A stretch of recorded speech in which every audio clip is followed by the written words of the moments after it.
तोर जवानी के चर्चा होत हावे हो, तोर जवानी हसबला मुहत हावे हो।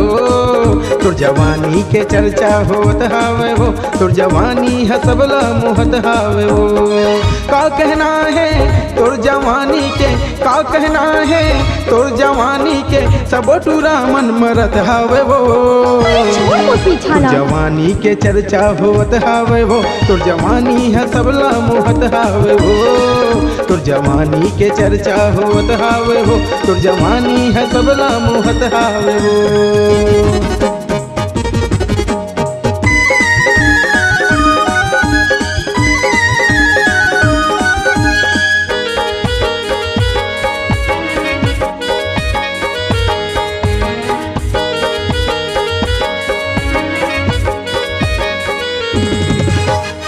बाली उमर हावे हिरनी कस नजर हावे, मर गे तोर ऊपर लचक दर का मर हावे।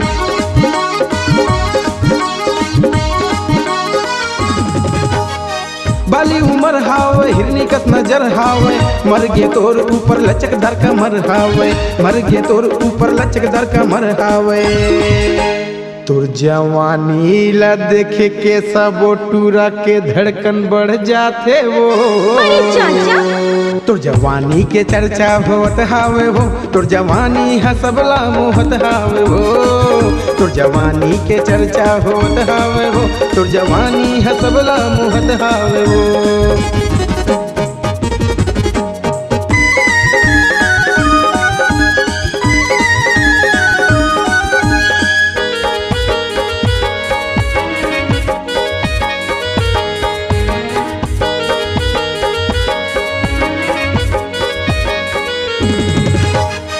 बिलेगढ़ नगर हावे हमरो शहर हावे, नहीं देखियो तोर जैसे भारी फिगर हावे।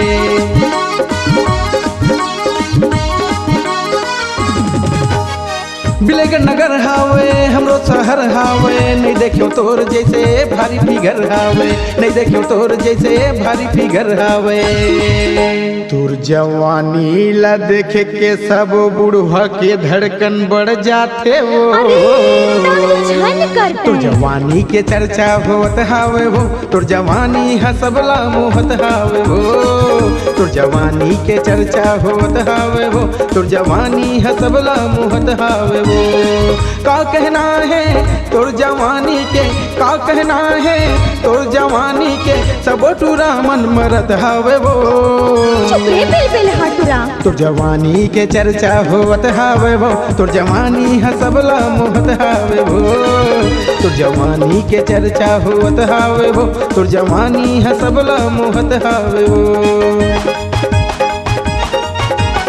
अरे वो दीवानी तो रसन कोनो नहीं है वो ईमान से। अरे जा जा तो रसन कत्तो देखियो दीवाना।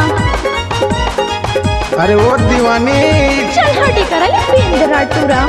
तो लब देख के मैं दीवाना हो गया वो। I love you. अगर आप अपनी आवाज को एक नया आयाम देना चाहते हैं तो चले आइए मल्टी ट्रैक डिजिटल रिकॉर्डिंग के लिए संपर्क करें HK म्यूजिक कंपनी, कोटा डबरी, चांपा, छत्तीसगढ़।